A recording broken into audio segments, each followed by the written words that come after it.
Welcome to the Freedom First Retirement Podcast, where we strive to simplify your financial life and provide you freedom from taxes, risk, stress, and poor advice.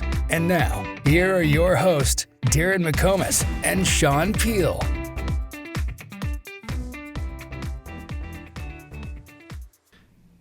Hey everyone, my name is Darrin McComas, investment advisor with Abraham & Company. I'd like to welcome you to episode number 10 of the Freedom First Retirement Podcast. Today's date is February 21st, 2023. Well, I hope everyone out there has been doing well and staying safe, and we just have a few updates for you. Today's podcast is mostly going to focus on the markets and just what we see as kind of a tipping point with the market. So last week, inflation numbers came out, and if anything, they were higher than expected. The forecast for CPI, Consumer Price Index, as you can see here, was 6.2%. And it actually came in a little hotter than expected at 6.4%. So with that high, sticky inflation that just is persistent and will not go away quickly, I think that has also helped squash the rumor that the Fed is going to pivot sooner rather than later. You know, a lot of people out there were speculating the Fed is going to pivot sometime maybe starting the summer or even the fall and start slashing interest rates. If anything, these new CPI and even PPI numbers that have come out are saying otherwise, that the Fed is not going to pivot anytime soon. That they have more work to do there, and that interest rates are going to go probably well above 5% and stay there throughout 2023, with the first rate cuts maybe coming in 2024. As a result of this, the rates have been rising. You can just look at this chart. It's amazing how much rates have just risen since about a month ago. This is a 1 month chart going back to January 22nd. You can see the 2-year yield, which is really what the Fed controls. You know, when the Fed raises rates, it's more on that short end of the curve. The 2-year is up over 13% in a month. The 10-year up also 13% in a month. And if you go way out on the curve, the 20-year almost 10% at 9.12. So here we are. We see interest rates across the curve going up. We see a huge inversion with the 2-year and the 10-year. And, this is wreaking havoc just lately on the markets. Our analysts at Hedgeye Risk Management, and of course they put out their quad map and they update this every couple weeks. But they still have us first quarter, which we're in right now, expected to be a shallow quad 4. But second quarter, a much deeper quad 4 and a much further left on this chart, which just means, part of it is our GDP is slowing down, which they really see second quarter really hitting a big rate of change second quarter on GDP. Of course, that won't be priced in until afterwards. It's always a lagging indicator, but really not good for the first half of 2023. Back-to-back quad 4s. But again, third quarter looks a little bit better. The year-over-year comparisons get a little easier. Could see a visit to quad 1 for a little bit, third quarter and fourth quarter. So going in the back half looks a little more promising, but according to this chart, we still have some more pain to go through before we get to that point. Excuse me. Fighting a little bit of a cold here, but market updates, we've had a nice little bear market bounce. If you look at the year-to-date chart here, the S&P 500 up 4.7, Dow Jones barely up at only 0.23% a year-to-date, and the NASDAQ up an 11% bounce. Now, those have come down quite a bit in the last 2 weeks, and we expect that we're kind of at this capitulation point here. I always say it's, these bear market bounces are tough. They create a lot of fear of missing out, FOMO. A lot of people are saying the bottom is in. So I like to zoom out and take a little longer look, So let's go out 6 months and just see what the markets have done. Has the bottom been put in? Are we seeing, a sustainable uptick, bullish trend in the markets? And, going out 6 months, S&P 500 still down minus 6%. The Dow Jones down over 2%, and the NASDAQ almost 7% loss in just the last 6 months. So still bearish trend on all three.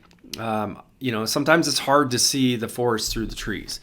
And I think it's really important to pause and know that we typically have bear market bounces, and these bear market bounces are wild swings. You don't typically see huge upswings in the market if it's a normal bull market. Bull markets, you'll see a few percent in a month, as a pretty good swing, but not double digit swings. So the other thing that we see here is the dollar. The United States dollar is kind of the wrecking ball. It usually when the dollar starts to rip upwards, that means the markets start to roll over. There's definitely an inverse correlation there most of the time. And that's what we're seeing. Since February 1st, the dollar is up over 3%, which is a pretty sizable move for the US dollar. And the S&P 500 is negative since February 1st at almost 1% down. So we're starting to see some signs that more of a typical quad 4 setup. Typical quad 4 dollar remains strong, remains bullish trend, and eventually gold and those precious metals tend to do better as well. And interest rates start to come down. Now, we're in this kind of weird, funky setup where the dollar is gaining strength. At the same time, interest rates are going up. The gold, the precious metals do not like rising interest rates. And so gold has pulled back a little bit along with silver, copper, things like that. But the dollar remains strong, and that means a kind of a bearish setup for the equity market. And so here we are. We're at this capitulation. Who's going to win, the bulls or the bears? And if you look back the last 5 days, really the bears are starting to take some ground here. And the S&P 500 is down over 3%, Dow Jones down over 2%, and the NASDAQ down almost 4% just in the last week. So we're giving back a lot of those gains that we took in the first part of the year in January up to about February 2nd. February 2nd kind of appears to be the day when capitulation hit max, and we're starting to see more of a bearish trend the last couple of weeks. So we'll keep a close eye on the markets, and if Hedgeye is right in their quad map, and they typically are very accurate, I would expect this bear market bounce to be kind of at an end, and we kind of see the markets roll over here as we go forward into the end of February and early March. Again, typical bear markets, you get these wild bounces. If you look at this chart here, a normal bull market doesn't see these wild swings where you're down 12% in 2 weeks, and then the next 2 weeks you're up 17%. So just keep that in mind, zoom out, see the bigger picture. Our economy is slowing down. Inflation is coming down, meaning prices are coming down, just not as fast as the Fed wants. So the Fed is going to have to continue to raise rates. The Fed is also, and the Treasury is doing quantitative tightening. So they're taking liquidity out of the system. Both of those are pretty bearish for the markets. We'll see. We'll see how this plays out. But at least for the first half of the year, I would expect the bear market to continue.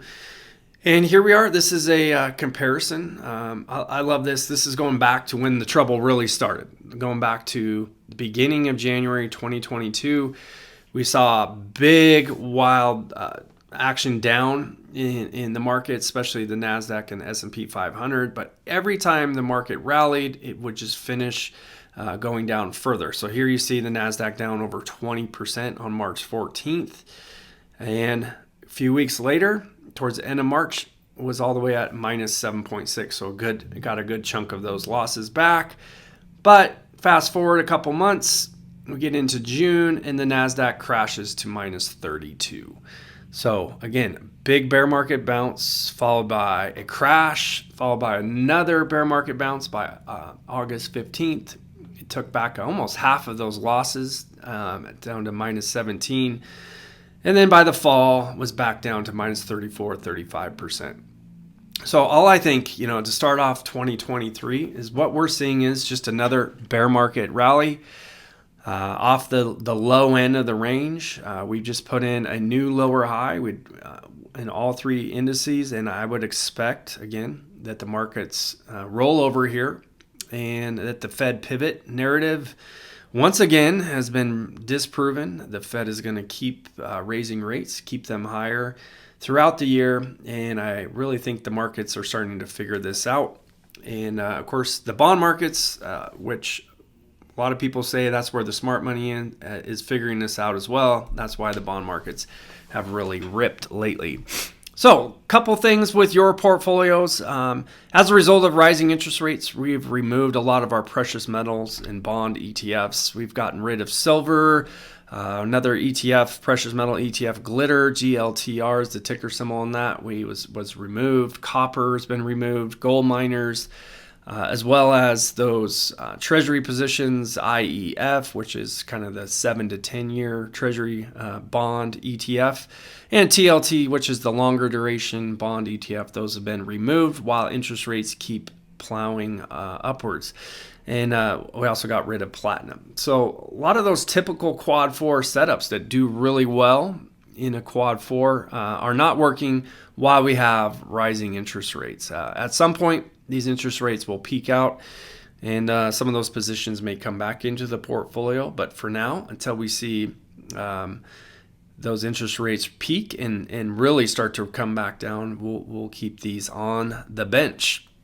The dollar also, again, like I said earlier, looks to be gaining strength, which is bad for most equities. So we've really taken the position we need to tighten up our portfolio, and we've allocated definitely more to cash and money market funds as we are expecting a downtrend in the market. So again, our goal, stay conservative until we can get through this bad economic data and into a more positive outlook for the markets. Some exciting news, as we merge with Schwab, TD and Ameritrade and Schwab continue this merger. We're starting to get more and more access to some exciting things that Schwab has had available for a long time. One of those things that Schwab is notorious for was having really good rates, really good yields on their money market funds. We've recently been able to gain access to some of those money market funds, and we have added ticker symbol SWVXX. This is a money market mutual fund. It's the Schwab Value Advantage money market fund, and it is a traditional money market fund. It is not FDIC insured, but it does have a value of $1 per share. That value does not change. But here's the exciting part. The yield on this is 4.48% as of the other day. Now, this is exciting because TD Ameritrade's money market fund was a whopping 0.01% yield. So major upgrade on your cash that's kind of sitting on the sidelines in your portfolios instead of earning next to nothing on the interest.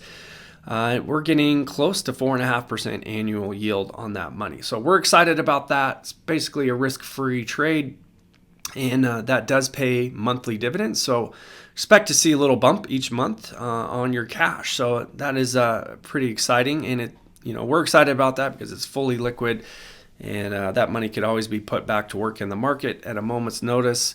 But man, that yield is pretty strong. And one downside to this is it cannot be held in trust accounts. There's a certain SEC rule about that. But all the rest of the accounts, IRA accounts, Roth accounts, brokerage accounts, it can be held in, just not trust accounts. So very exciting on that part. If you have any questions about that particular money market fund, don't hesitate to reach out. We do have a couple live events. We're excited. Tomorrow night, Wednesday, February 22nd, we're going to be at the club at Snoqualmie Ridge. That's a 6:30 p.m. start time. And again, this is for those who have never attended an event before. If you're interested or have a friend or a family member that would like to attend, I know it's a little short notice, but you can just email my wife. She's the head of our marketing department at sammy@retirementplusnw.com, and let her know you have someone interested in attending that event. A little further out, in a few weeks, we're going to be back at Scott's Bar and Grill on Tuesday, March 14th. We actually have two events that same day. One's going to be starting around noon, and the other one at 6:30 p.m. So again, if you have a family member or a neighbor or a close friend that needs some help in retirement, wants to get a second opinion, just a fresh perspective on what's going on out there, send them to one of our events. Let them meet us in person and kind of see how we operate. So again, just send an email, Sammy@retirementplusnw.com, and she'll get them more information. Thank you so much. Wow, I can't believe it's February 21st, and it's been a great month so far, and we're picking up a lot of momentum. So we appreciate our clients. Again, if you have any questions or comments, don't hesitate to reach out and get in contact with us. Thanks so much. Hope you found today's podcast informative, and looking forward to catching up with a lot of you over the next few weeks as we start to do our first quarter reviews. All right, take care, everyone. Thank you so much. Thank you for listening to the Freedom First Retirement Podcast. Make sure you subscribe so you don't miss any future episodes. For more resources, or if you have any specific financial questions, contact us at abrahamco.com. That's abrahamco.com. The Freedom First Retirement Podcast and related materials are provided for general information and entertainment purposes only and do not constitute accounting, investing, legal, tax, or professional advice. Visitors should not act upon the content or information found here without first seeking appropriate advice from an accountant, financial advisor, lawyer, or other qualified professional.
Thank you for listening to the Freedom First Retirement Podcast. Make sure you subscribe so you don't miss any future episodes. For more resources, or if you have any specific financial questions, contact us at abrahamco.com. That's abrahamco.com. The Freedom First Retirement Podcast and related materials are provided for general information and entertainment purposes only and do not constitute accounting, investing, legal, tax, or professional advice. Visitors should not act upon the content or information found here without first seeking appropriate advice from an accountant, financial advisor, lawyer, or other qualified professional.